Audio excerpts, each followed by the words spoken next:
open for the question and answer session. Can we have Melo Acuña from Asia Pacific Daily? Melo? Yeah, good afternoon, Madam Undersecretary. My question is for Secretary Eduardo Del Rosario. I'm just as interested as anybody else. Father Chito Sugano passed away at age 59. He was the priest held hostage by the Maute group for some time. And I'd like to find out from the good Secretary Del Rosario the problems being met by his department to realize the goals of Bangon Marawi.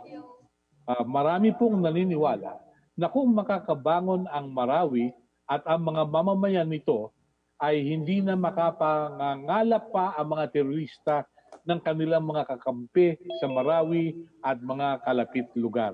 Secretary Del Rosario, please. Can we have Secretary Del Rosario?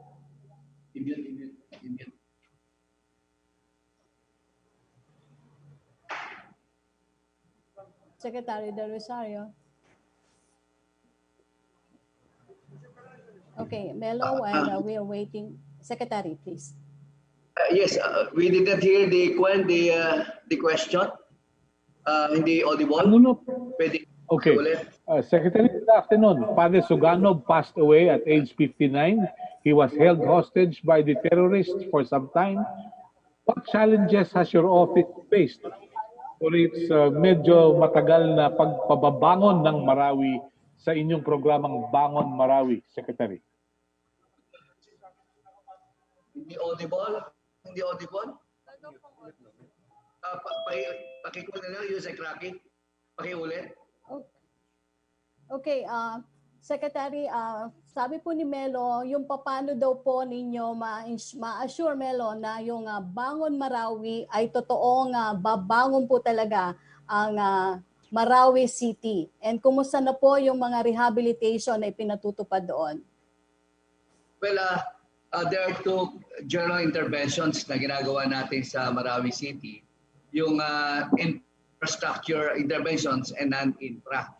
With regards to the infrastructure interventions, we have received the funds already last April and May, and this month. I was there last week at nag-start na yung construction ng vertical infrastructures in the most affected area. Yung most affected area, basically 95% devastated. At ginagawa natin ngayon ng mga vertical infrastructures, and these facilities will pave the way for the rising up of the most affected area as the business center of the city. Yung non-infra naman, it calls for numerous interventions on social services so that at the end of the day, we will have a situation in Marawi where we have provided the facilities for their economic stability and development, while at the same time addressing the problems on peace and order.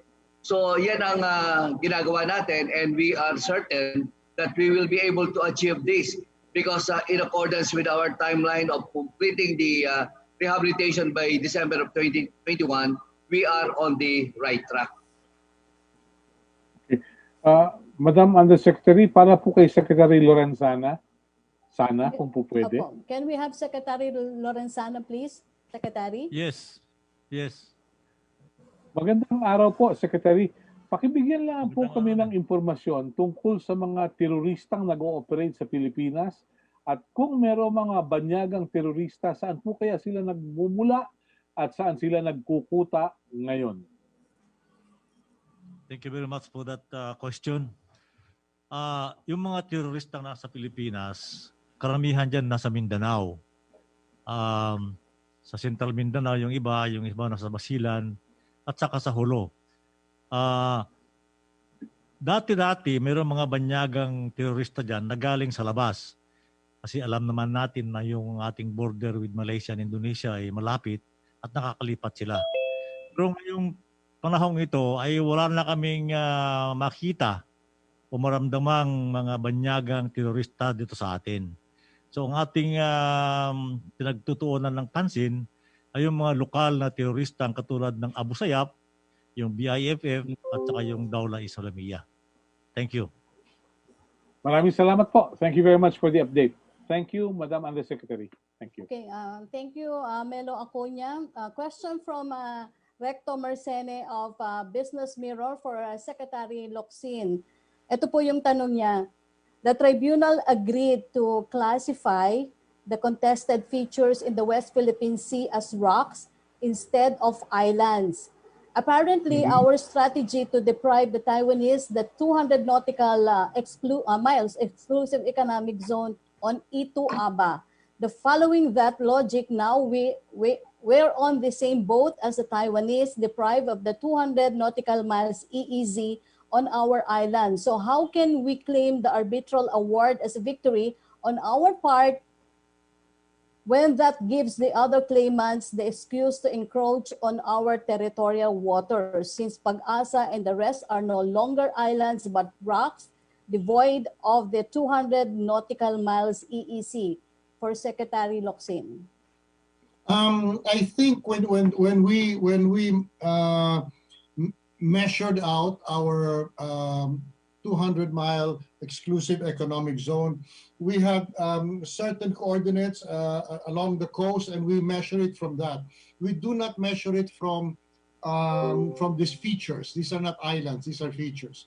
Now, therefore, one of our victories was this, that assuming a country takes over one of our features because it's out there, and then they start to reclaim it using sand from Cebu pa, which made me argue once that if that was reclaimed by China using Cebu sand, I guess it's ours again. But anyway, they can reclaim all they want, but because they are just features, they are not entitled to an exclusive economic zone of their own. Otherwise, their exclusive economic zone of the guys who took the reclaimed reefs would already be in Manila Bay, whatever. So that was a victory, clearly out and out. It's ours, and we don't need to extend it further by dangerously asserting that those features can generate their own exclusive economic zone. Because how long do you think we can hold on to it? Okay, Secretary, ito po yung second question ni Recto Mercene para sa inyo. The Philippines' victory is to have the 9-dash line declared illegal, but China refused to abide by the tribunal ruling.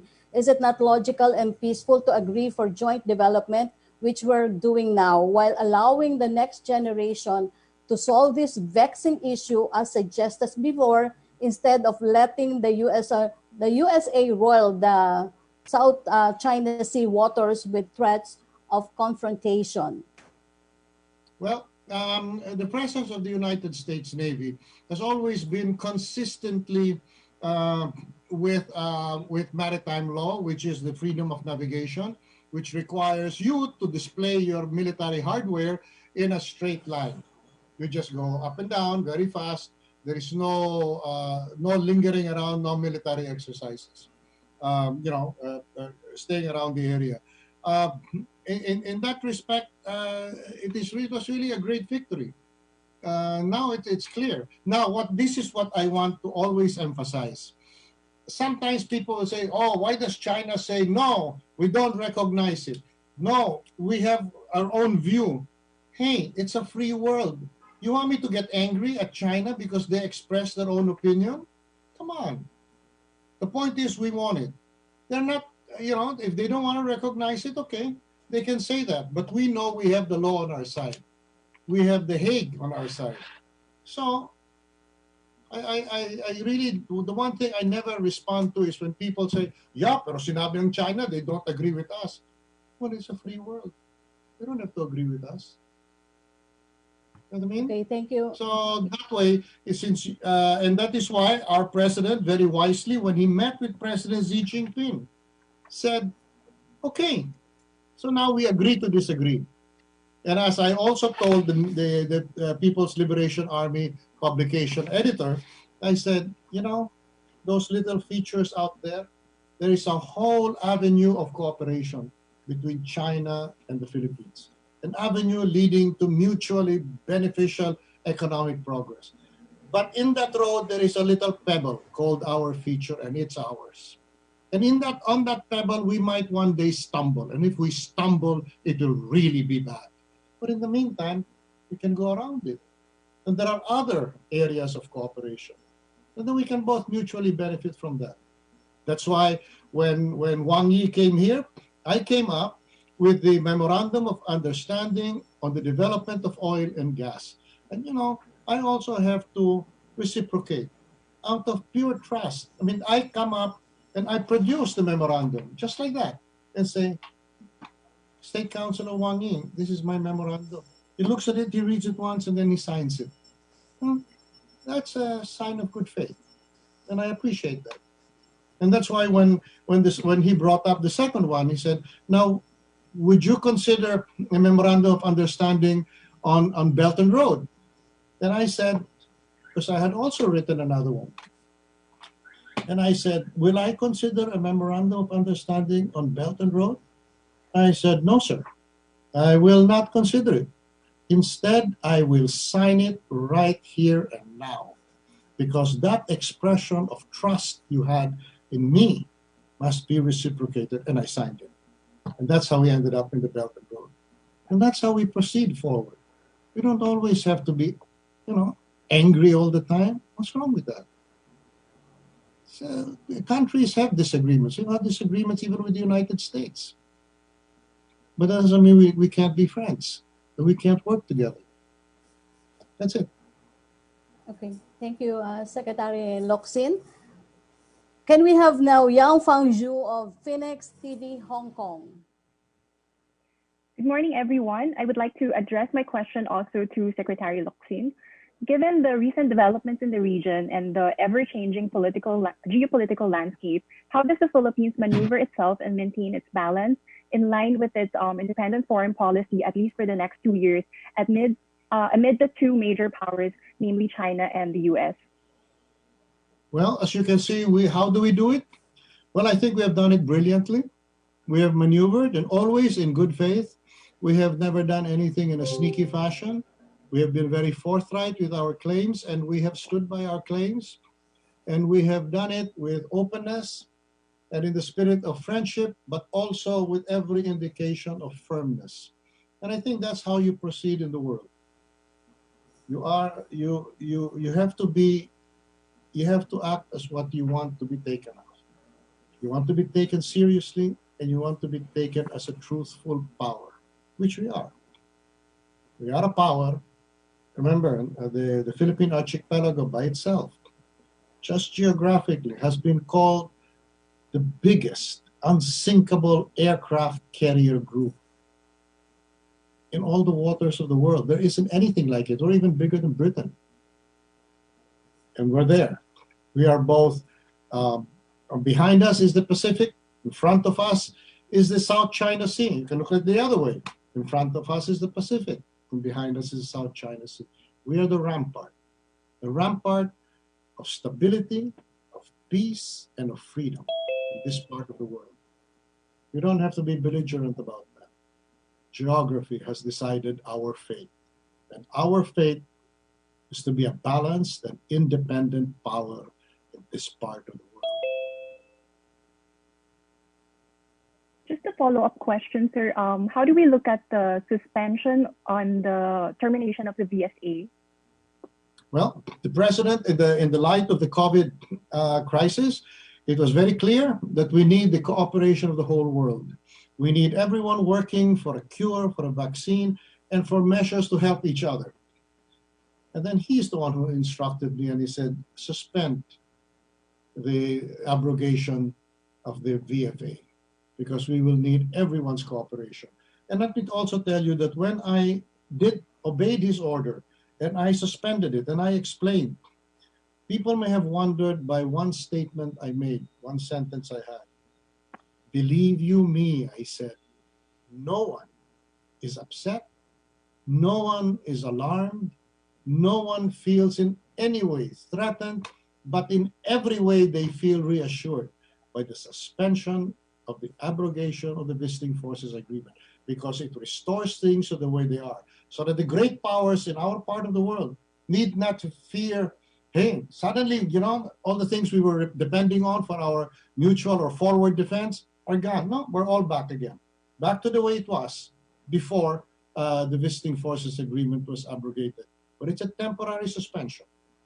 We'll see now what happens after finally the world settles down, when we have contained the COVID contagion, when we have hopefully found the vaccine, cure, and we can start rebuilding again. When we rebuild, I never stop emphasizing this. Of all the economies in the world that will help Southeast Asia, that will help Asia, and in the end, that will help the world, is the second biggest market on the planet, and that's China. And that's why we look forward, and we have every wish for the success of a post-COVID recovery by China, because in that recovery will be the tide, the rising tide that will lift all the boats in Southeast Asia, including the Philippines. That's how it is. We all go up together. Those who wish to pull others down, but I don't think they belong to this world. Okay. Thank you, Secretary Thank you, Locsin. sir. Thank you, Ms. Yan. Okay, we have now Joseph Morong of GMA 7. Joseph? Yes. Good morning, Yusek Rauki. Can I have Secretary Anya, please? Can we have Secretary Anya, please? Yes, Joseph. Good afternoon. Sure. Okay. I know that you're going to say that probably we have 1 more week bago tayo magbago ng community quarantine. But I guess when the people know and can anticipate yung problems of LSI. Now, my question, sir, is, these are the data of the DOH. Yung atin pong mga critical care facilities are occupied by more than 50%, even 60%. Yung ICU beds natin, sir, 65.38%. Yung isolation beds, 79.25%. Hospitals are reporting na nag-start na silang mapuno. Yung Quezon City yesterday, probably an average of 1,500 cases to 2,000 cases. What does this factor say or indicate in terms of yun pong ating magiging CQ after July 31 or August 1, starting August 1? Thank you, Joseph. No. As always, there is always what you call evaluation, analysis, and we always base it on science. So, unang-una muna, talagang pakikinggan muna natin yung data analytics ng ating mga experts. And then secondly, i-compare natin to sa iba't ibang risk factors, katulad ng social, economic, security. And then from there, magkakaroon ulit ng presentation sa IATF before we will come up with the recommendation to the President. But meanwhile, tuloy-tuloy yung consultation ng IATF and NTF sa lahat ng mga affected areas. In fact, this afternoon, we have a consultation dialogue meeting with Region 4A, all the governors, mayors, league president of barangays for Region 4A. We will have this afternoon. We will go down to the details, even on the process of localized lockdown. We expected that there will be a rise in numbers because we open up our economy and somehow nirelax natin yung ibang mga rules because we would like to give the opportunity or give the economy a chance to open up.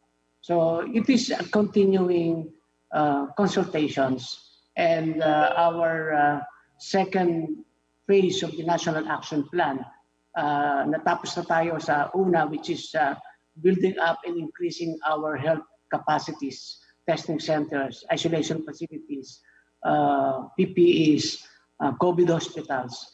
Now, dito naman tayo sa economic recovery while still sustaining what we have gained during the lockdown.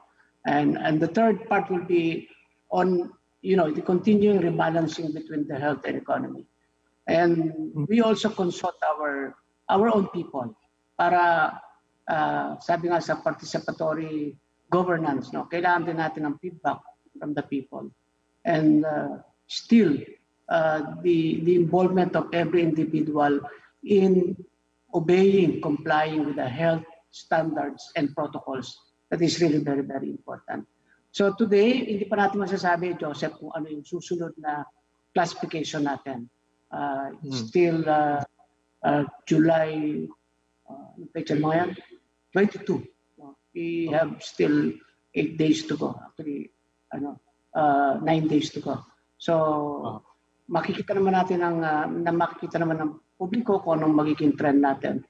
And our mayors, particularly here in the National Capital Region, nakita naman natin yung kanilang sinseridad at commitment sa pagpapatupad ng localized lockdown. Sir, ang question ko sir, paano kung halimbawa ay nagpatuloy yung ganitong klaseng trend, mga 1,500 to 2,000 cases every day, and then yun pong dumadami yung ating paggamit ng mga critical care facilities. Pag sir, nagpatuloy yan, I mean, of course we have 9 days, pero kung halimbawa na wala na tayong magagawa to lower these numbers, are we going back to MECQ? And a related question is, will it be difficult for the government to return to an MECQ? There's always the possibility of going back to MECQ or even ECQ. Depende sa development. And even the President said na actually, the huling meeting namin, he was opting for MECQ, but we requested the President that our NCR mayors really promised that they will make sure that localized lockdown are implemented. So, andyan din yung possibility, Joseph. It depends really on the data analytics. Or sir, ibig sabihin, this trend, does it lend to a decision na MECQ? No, I cannot say that, Joseph, kasi maraming factors na titingnan natin dito. The doubling rate, of course, yung sinabi mo, yung health utilization rate, and of course, yung other risk factors. So, as of today, hindi pa talaga natin masasabi yan.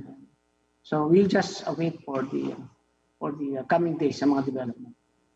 Okay, sir. Thank you for your time. Okay. Thank you. Thank you, Joseph. Thank you, Secretary Anyo. Can we have now Jale Tao of CCTV? Yes, thank you. Thank you. Good afternoon. I have a question to Secretary Lawson. My question is, first, many people have drawn comparisons between Hong Kong's security laws and the Philippines' anti-terrorism legislation, both aimed at enhancing national security, but criticized in the West. What is your comment? Your question You want to for compare the national security law? Well, I have to tell you, I haven't read the Hong Kong security law, but I do know this, and we have consistently voted this way abroad, that is a matter of the internal security of the People's Republic of China. And to what extent it may have affected the handover terms, I haven't studied that. But the anti-terrorism law is a completely different thing altogether. The anti-terrorism law is aimed to prevent an event that hasn't really happened in the Philippines yet. We have had insurgencies, the longest running communist insurgency. That's not terrorism. And the answer to insurgency is called combat. And that's why we have the longest trained army in the world. And we do that. We fight them. We also had the longest secessionist war. And we had our great army fighting that, and we beat it. Instead, you have now peace in Mindanao. But one thing that we were warned about, even I remember this in the time of President Gloria Macapagal-Arroyo. U.S. Homeland Security came and said, you people have never experienced a real terrorist attack. I suggest you prepare for it. Because the United States was not prepared for it. Spain was not prepared for it. And this is the answer. I was an author of the first anti-terrorist act, and frankly, I thought it was brilliant. But of course, there are compromises. When it got to the Senate, then it Pimentel basically emasculated it a bit. But now comes the improved version.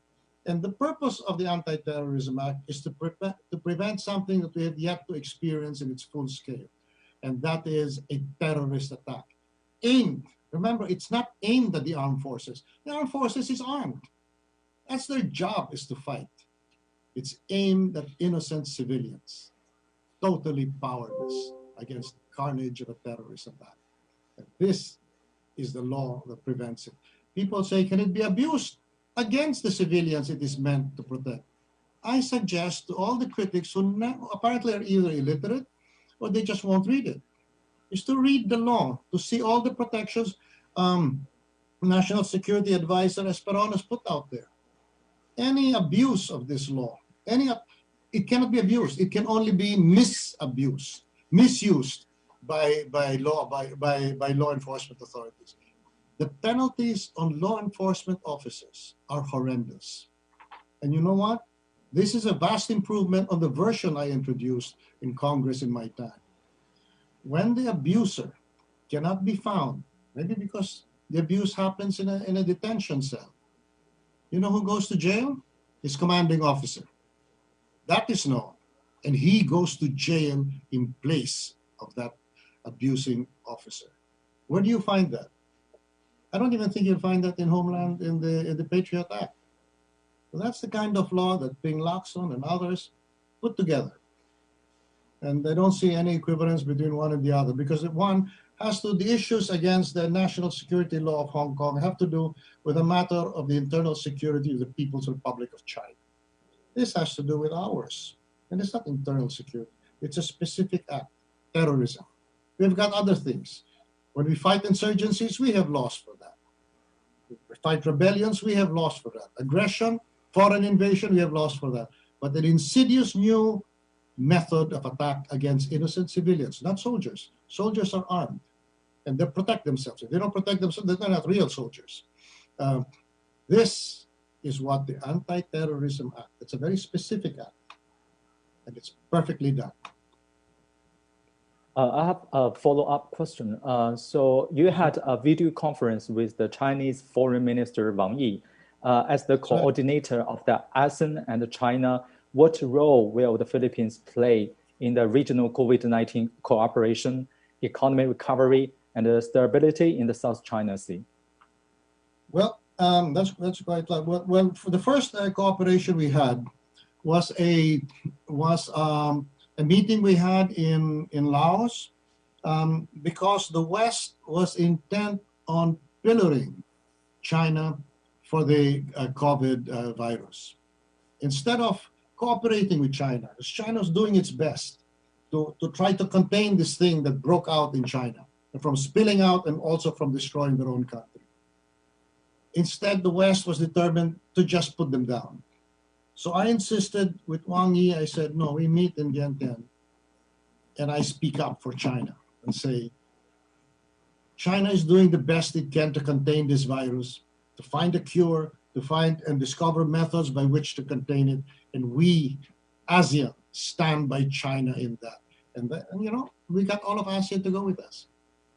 The second meeting we had recently had to do with the South China Sea. And again, I reaffirmed the wisdom of both my president and President Xi Jinping. The last time they met, he said very clearly, we can't agree. So let's just agree to disagree and see if we can move forward from there. Because, let's face it, it's the biggest market in the world, frankly, for us, for most of Asia. It was the biggest market for the United States. It might be even the biggest market for Europe. So we look forward to the post-COVID recovery of China, because that will lead in the post-COVID recovery of the economies of the rest of the world. That's how we got together.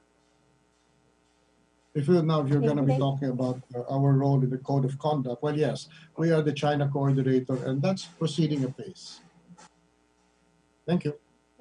Thank you, sir. Secretary Locsin. Thank you, Jael. Can we have Claire Zhao Bloomberg from Bloomberg? For Secretary Locsin and Secretary Guevara, would you know how many more Filipino seafarers remain stranded on ships as COVID keeps ports shut and prevents crew changes? Because we've heard reports before of seafarers being overworked and can't go home. Has the DFA or DOJ received any complaints of forced labor or requests for assistance? Can we have Secretary Locsin first? Who? Oh, okay. Explanation of what? Pardon, again? Claire, can you repeat your question, please? Would you have the number of how many more Filipino seafarers remain stranded on ships? And has the DFA or DOJ received any complaints of forced labor or requests for assistance to get home? Frankly, I don't know how many more we have left out there, but we are moving them. We also, for the first time in the world, created a green lane.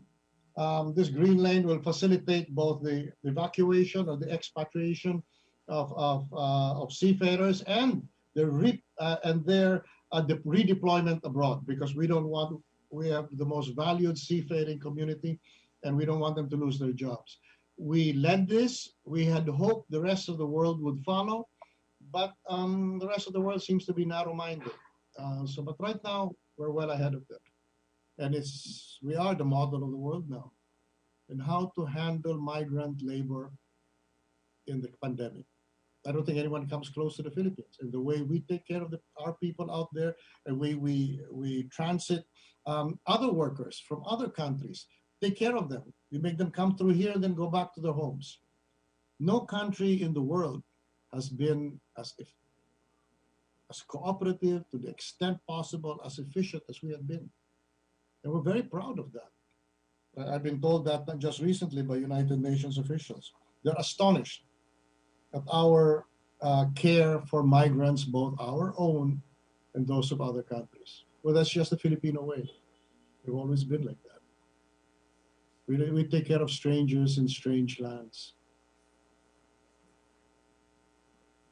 Yes. Can we have for Secretary Ibarra? Yes. Have you had any reports, maybe of forced labor requests for legal assistance from seafarers who've been forced to keep working because they can't go home? Hello, Claire. The DOJ doesn't have any information also on the number of seafarers stranded in vessels. But as Secretary Locsin earlier said, we came up with this green lane procedure where the passage of seafarers coming in and going out has been facilitated. And I think it's working, and up to this time we have not received at the DOJ any complaints for forced labor or any complaint related to that for that matter. Thanks, sir. Lastly, for Secretary Lorenzana, how will the recent U.S. position paper on the South China Sea affect our military positioning and how we work with the U.S. in the disputed area? Can we have Secretary Lorenzana, please? Can you repeat the question, please? How will the recent U.S. position paper on the South China Sea affect our military positioning and how we work with the U.S. in the disputed area? Oh yeah, the position of the U.S.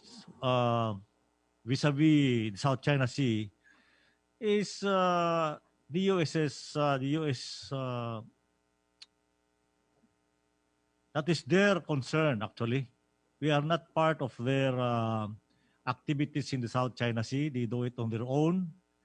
Now, if it creates peace and stability in the South China Sea, then it's also good for us. But on the other hand, it could also create some trouble or instability, and we will be adversely affected. So it cuts both ways. It could benefit us. It could also be detrimental to us. Thank you. Okay, thank you, Claire. Can we have now, thank you, Secretary Lorenzana and Secretary Locsin. Can we have now Xincheng Wang of Guangming Daily? Hi, good afternoon. My question is going to DFA Secretary Locsin. The former DFA Secretary, De Rosario, suggested the Philippines to raise the arbitral ruling to the United Nations Assembly in September. Will the DFA really take it seriously, and how will the DFA push forward with the arbitral ruling? Thank you. I heard of that proposal, and my reaction then was exactly the same as my reaction now. We won it already. Now, why would you want to relitigate something that you won? It's like, you don't like you won? So it doesn't make any sense. So I rejected it. No. But do you want to bring it up to the United Nations? We want it. We don't need to go back to the United Nations. You bring it back to the United Nations and it becomes a question of numbers. And this has nothing to do with numbers. This has to do with law. I'm a lawyer, so I really have this profound respect for the law. The law is eternal. The rest is opinion. Thank you. Okay, thank you. Thank you, Secretary.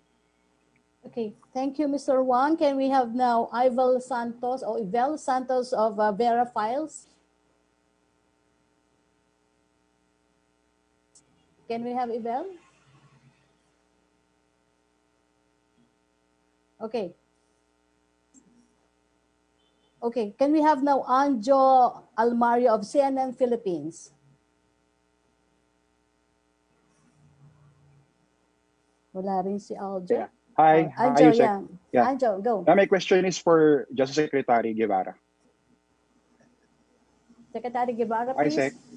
Yo, good afternoon. Yeah. Hi, sir. Good afternoon. Yeah, sir. There have been criticisms about the implementation of the rule of law during the pandemic.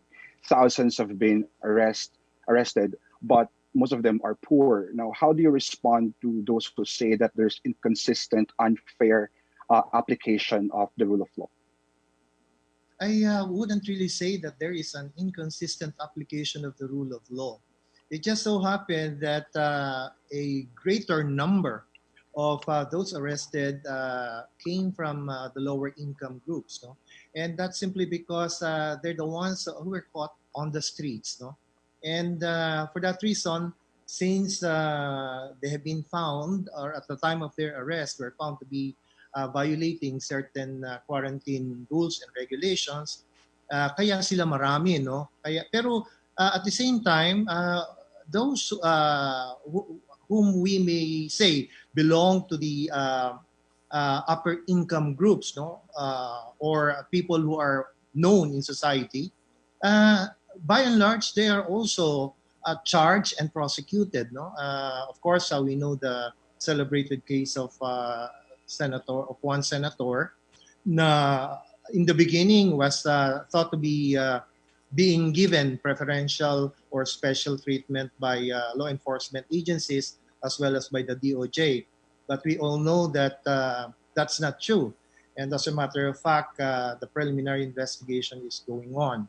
And that is the same with respect to certain police officers who have also been found or alleged to be to have violated certain protocols or quarantine regulations. So their cases have also been filed with the prosecutor's office. So it's really a matter of perception, no? But kasi greater number yung mga tao sa masasabi natin na nasa lower income levels, yung tinatawag natin mga mahihirap, na nahuhuli sa mga violations. So, but it doesn't mean at all that there is an unfair application of the law. We apply this uniformly as possible, Anjo.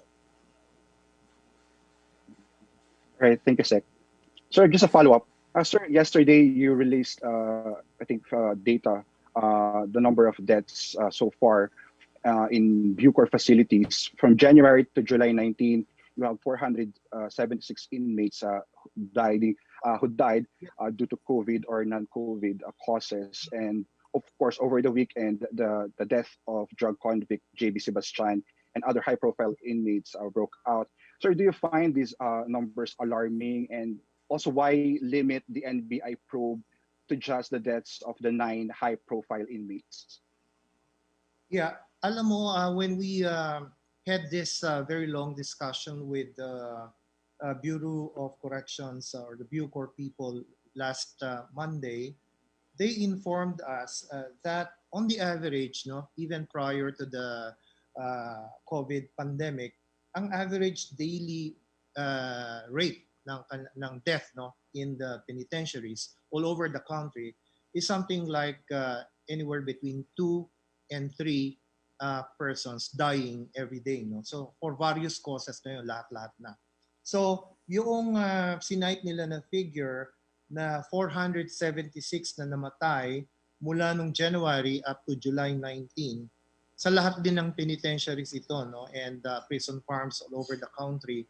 So if you average that, if you divide that by the total number of days during that period, it would appear to be something like 2.3 on the average daily. So parang masasabi natin na hindi naman siya substantially higher than the daily average during the past year.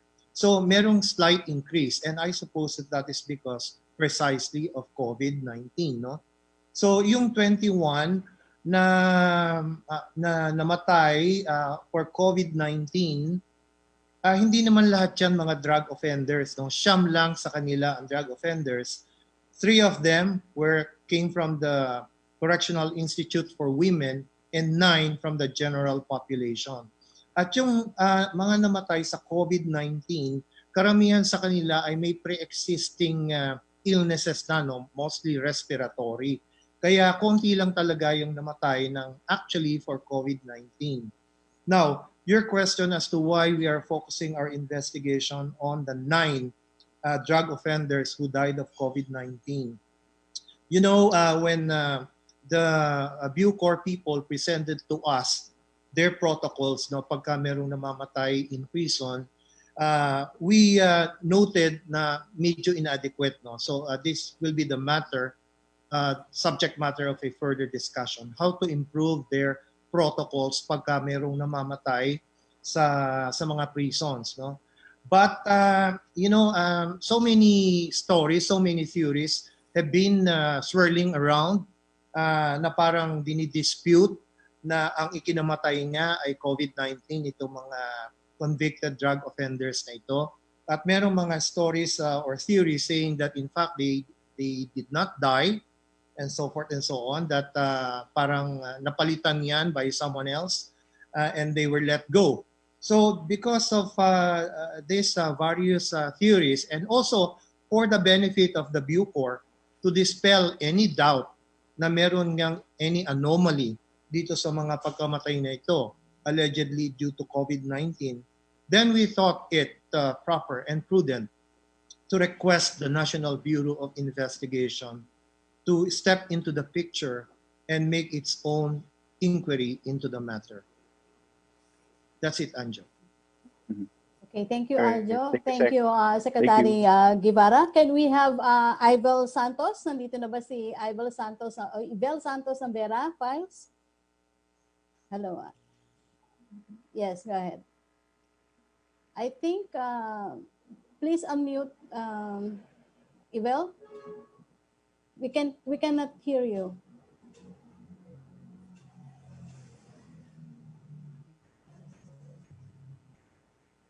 Okay. Okay, puntahan muna natin si, ayan, okay. Can you hear us, Ibel?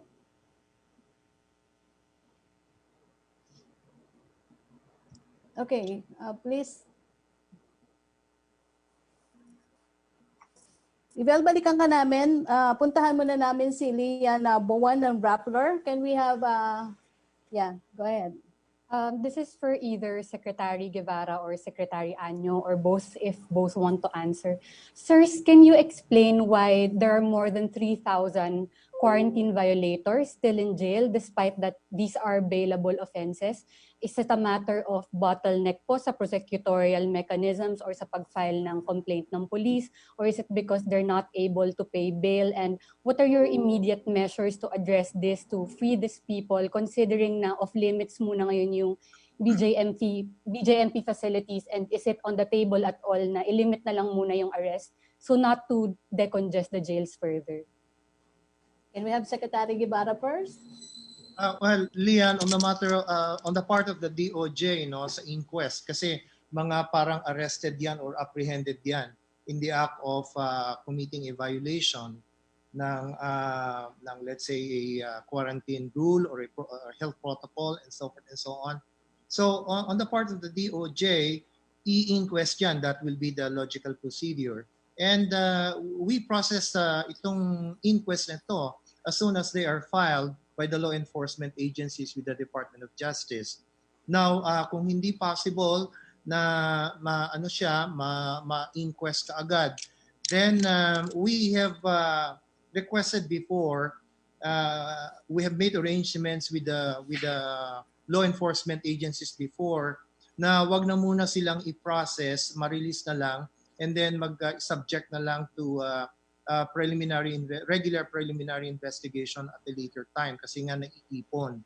But insofar as those who are brought to inquest are concerned, then the DOJ immediately completes the inquest process, whether online or actual. So I don't know about Secretary Anyo kung merong other explanations regarding the cumulative number. Yeah, thank you. Actually, kukunti na lang yung number na yan, just to straighten the facts. From the start of our quarantine, we have a total of almost 200,000 yung natin doon. 112,826 individuals were just warned, no? And sent home. 34,134 individuals were fined. And 64,840 individuals were arrested for curfew disobedience. No? Itong 3,000 plus na ito na lang yung natira, katulad nga ng sabi ni Secretary Guevara, no? Yung i-inquest na yung ginagawa natin because as much as possible ay ayaw natin ng magkaroon ng congestion and at the same time, hindi rin natin ma-require yung court para pumasok sila, especially during the lockdown. But bawat isa na yan ay ina-attend natin. And our goal also is to decongest our jails. And likewise, out of the result of our dialogue with the local chief executives, the Union of Local Authorities of the Philippines, the Leagues of Provinces, Cities, Municipalities, magkakaroon na lang kami ng uniform implementation kung paano ipatutupad yung health standards protocols. No? A number of days i-imprison kapag nag-violate ka ng hindi pag-wear ng mask. We suggest 10 to 30 days. Physical distancing also 10 to 30 days imprisonment. At kung ikaw naman ay ipa-fine, it's about between 1,000 to 5,000 pesos. So yan yung magiging uniform implementation natin. With this also, we would like to really implement yung mga standards na to. If we can do that, actually, we will prevent further spread of this COVID. Thank you. Secretary, have we identified bakit 3,000 pa rin? Kasi hindi na siya gumalaw from 2,000 to 3,000. Well, we'll check on that. No? Ito na siguro yung meron ng talaga existing na kaso. So, we will check on that. I have a second question, Yusek. Yes, go ahead, Lian. This is for either Secretary Anyo po ulit or Secretary Lorenzana about the anti-terror law. The Justice Secretary Guevara said it may be prudent for law enforcement to wait muna for the IIR before implementing the law. What do you make of that? And are you heeding the call of the Justice Secretary to not implement muna the anti-terror law while waiting for the IRR? Yes, it is prudent to wait for the IRR.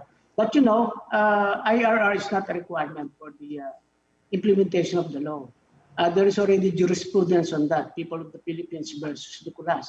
And it is a Supreme Court decision na after 15 days of official publication, the law is already effective.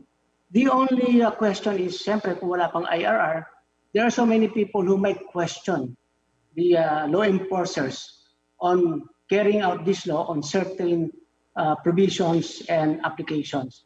So, para maiwasan mo yung ganon, antay mo na lang yung IRR. Kasi open to questions. But there is no restriction in implementing the law because the law is already effective. And what we will do is to fast track the crafting of the IRR as soon as possible. So sir, are you heeding the call of Secretary Guevara na hold muna? Kung meron kasing talagang terrorist threat, we have to apply the law. Kung nakabitin or nakabingit yung buhay ng ating mga mamamayan, we have to implement the law. Now, kung wala naman malalaki ang terrorist threat, we can wait for the IR. For Secretary Lorenzana. Yeah, good afternoon. Yeah, I have nothing more to add to Secretary Anyos. Tama yung sinabi niya. We could wait for the IRR, but if there is a terroristic action now, we are going to use it. Thank you. Okay, thank you, Lian. Can we have, thank you, Secretary Lorenzana, Secretary Anyo. Can we have Elijah Roderos of Vera Files? Hello, good afternoon po. Good afternoon. Hello, good afternoon po. Medyo nagluloko po yung cam ko, pero here's my question po for Secretary Advisor Esperon, Secretary Guevara, and Secretary Lorenzana. What are your considerations in crafting the IRR for the anti-terrorism law? And will the issues raised in the petitions in the Supreme Court be factored in, like the grounds for warrantless arrest and prolonged detentions of suspects? Okay, can we have Secretary Esperon, please? There are many considerations because we will be practically crafting, implementing rules and regulations for actions and programs that we will have to implement not only to counter the kinetic forces or the existing forces, but also to prevent and counter violent extremism. And so foremost in my mind right now, and this will be my contribution because I'm a member of the 9-man Anti-Terrorism Council, would be on the matters of organization, because it is provided in the law that we have to designate people who will be conducting apprehensions, conducting surveillance, and so indeed we have to create units, and the people that will be manning this must be nominated and designated or assigned and trained. We want a fair, fast, and efficient implementation of the law. So we have to start with the organization itself. As of now, we simply use our trained forces. We are sufficient in that, but this time we want specific persons to be assigned to specific assignments. There are many things more that we could talk about in the IRR, but you know, equipment, etc. But that is exactly a that should actually be a result of the different facets of the law. Meaning, since the members are the executive secretary who could lead the Terrorism Council, I act as the vice chairman. As of now, I am the designated vice chairman. The Secretary of National Defense, of course, has a lot of inputs into this. Secretary DILG has a lot of inputs into this. Secretary of Finance has to come in because of financial matters, and AMLAC has to come in also. Department of Foreign Affairs, Department of Justice, Department of ICT, because we have to be enabled to really monitor the probable terrorists. I see that the implementing rules and regulation will actually be even a manual, I must say, that would straighten out all the doubts that we have now, that you have now. We are assuring you that we have all the safeguards, but the IRR is important because it will be our operating manual. And this will be provided to the Joint Congressional Oversight Committee, as well as to the Commission on Human Rights. So we will be very transparent, but we will assure you that what we really want to accomplish is to defeat the terrorists, especially the matter of foreign terrorists. Because in the Human Security Act that this act repealed, the FTFs, foreign terrorist fighters, were not covered. And this time also, the Anti-Terrorism Council has to come up with what we call the Preventing and Countering Violent Extremism programs, which covers all the 5 vulnerable sectors of society. So there's a lot that we should be doing there. Thank you, We will Secretary have Esperon. our own. Thank you. Can we have Secretary Lorenzana, please?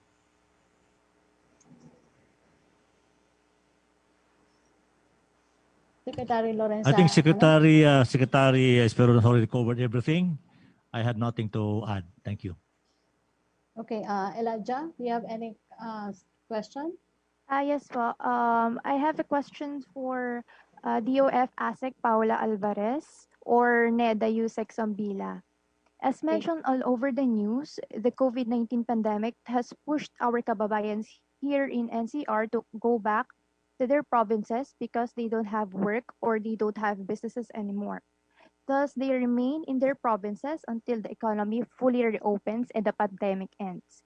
Can you provide any update on the promise of the President Duterte last SONA 2019 to encourage more investments in the countryside?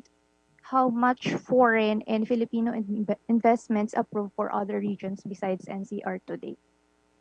Can we have ASEC Alvarez or from NEDA?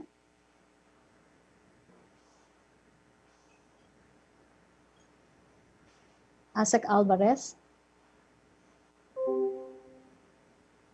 From NEDA? I think Elijah, mukhang hindi na sila nakasama.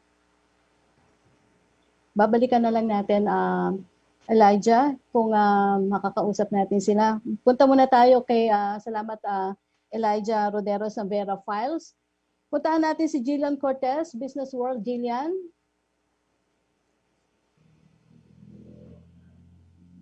Can we have Jillian now? Go ahead, Jillian. Hello, my question is directed for CAMSEC Nograles. So Secretary Roque said that for President Duterte's SONA, he will be focusing on the COVID-19. So what are measures he will be emphasizing in his address? Abangan na lang natin, no? Ayaw natin pangunahan si Pangulong Duterte. Pero ang naging mabuti dito sa ating Pre-SONA forum is at least naibahagi na po natin sa ating mga kababayan kung ano na yung mga nagawa natin, mga programa na ginagawa natin at patuloy nating gagawin maging this year, 2020 hanggang sa next years. And then yung ating mga bagong programa panlaban sa COVID-19. So dahil na ibahagi na natin, then si Pangulong Duterte now is free to discuss other matters. Kaya minabuti ni Pangulo na dito sa SONA niya, dahil na ibahagi na po sa Pre-SONA yung iba't ibang mga aspeto ng governance, ay libre na po si Pangulo to discuss ano naman yung actions, plano, at ang mga roadmap niya, kumbaga, in terms of handling, fighting, and conquering this pandemic. So still on the SONA, sir. So besides his priorities in combating the COVID-19 crisis, will he discuss more economic reforms, the cha-cha, or maybe even the death penalty, which were all mentioned in his past addresses? Dahil ang kausap niya doon sa SONA at ang physical presence niya ay nandun sa Kongreso, maaari rin po niyang banggitin yung ano pa ang mga priority legislation niya. So because it is not only an address to the people but addressing also the legislators, then he may also talk about legislative priorities niya. And going into the, kumbaga, next 2 years, marami pa tayong mga low-hanging fruits in terms of legislation. And possibly new legislation that we want to push forth, especially in battling this COVID-19 pandemic. Okay, thank you very much. Okay, thank you, Jillian. May pahabol po na question from Raisa Robles for Secretary Lorenzana and for Secretary Locsin. Ang tanong po niya, U.S. Secretary of Defense Mark Esper said on Tuesday he hoped to visit China by the end of the year to improve crisis communications channels and address other areas of mutual interest, even as he condemned China's maritime activity in the South China Sea. What is the Philippines' view on this? What implications would U.S. Defense Secretary Esper's visit to China have on the current situation in the China Sea, and what would you see as an ideal outcome for Secretary Locsin and Secretary Lorenzana? Can we have Secretary Locsin first? You're talking about the comment made by Defense Secretary Esper? Yes, Secretary. Well, that's interesting. I take note of his observations. Secretary I don't think I'm Lorenzana. required to respond to it. Thank you so much. Okay. For Secretary Lorenzana, please. You're asking my reaction to the visit of Secretary Esper to China? Yun ba yun? Sir, ulitin ko na lang po yung question niya. Oo. U.S. Secretary of Defense Mark Esper said on Tuesday he hoped to visit China by the end of the year to improve crisis communications channels and address other areas of mutual interest, even as he condemned China's maritime activity in the South China Sea. What is the Philippines' view on this? What implication would U.S. Defense Secretary Esper's visit to China have on the current situation in the China Sea? What would you see as an ideal outcome? I think it's good that Secretary Esper is planning to go to China to talk to his counterpart. You know, if the two superpowers will discuss things, especially concerning the South China Sea, it will be good for us here in the region. So it's good for us. I think I agree with that plan to discuss, to go there and talk to each other. Thank you. Okay, thank you, Secretary Locsin. Thank you, Secretary Lorenzana. For Secretary Simatu, can we have Secretary Simatu? Yes, go ahead. Yes, Secretary, you have a question from Ted Cordero, GMA News Online. Can you confirm that some mining operations suspended by the late Secretary Gina Lopez are now about to resume? How many are given the go signal to resume, and what companies are they? Yung mga dumaan lang sa proper nag-submit ng for consideration sa DENR, ay meron naman nagkaroon ng audit ng aming mga technical experts pumunta doon sa mga mining companies na suspended by former Secretary Lopez. Out of that, 13 na napunta sa DNR, then 14 napunta sa Office of the President. So yung sa amin sa DNR ay dumaan na ito sa audit team, meron na silang mga recommendation. May mga iba naka-comply na sa mga corrective measures, yung mga hindi pa. So yung mga hindi pa ay talagang tutuloy pa rin naman nila yung kanilang compliance bago naman sila they will be allowed to open. Okay, thank you, Secretary Simatu. And ito, ubos na po yung ating oras. Maraming salamat po sa ating mga cabinet secretaries na kasama natin ngayong araw. Salamat din po sa media na nag-participate sa ating virtual presser. And please follow our social media po accounts on Facebook, Twitter, and Instagram for more updates. Again, marami pong salamat sa inyo pong pagtutok sa virtual presser natin ngayong araw para sa ating Pre-SONA Tatak Pagbabago. Ako po si Yusek Rock Ignacio. Maraming salamat po sa inyong pagsubaybay.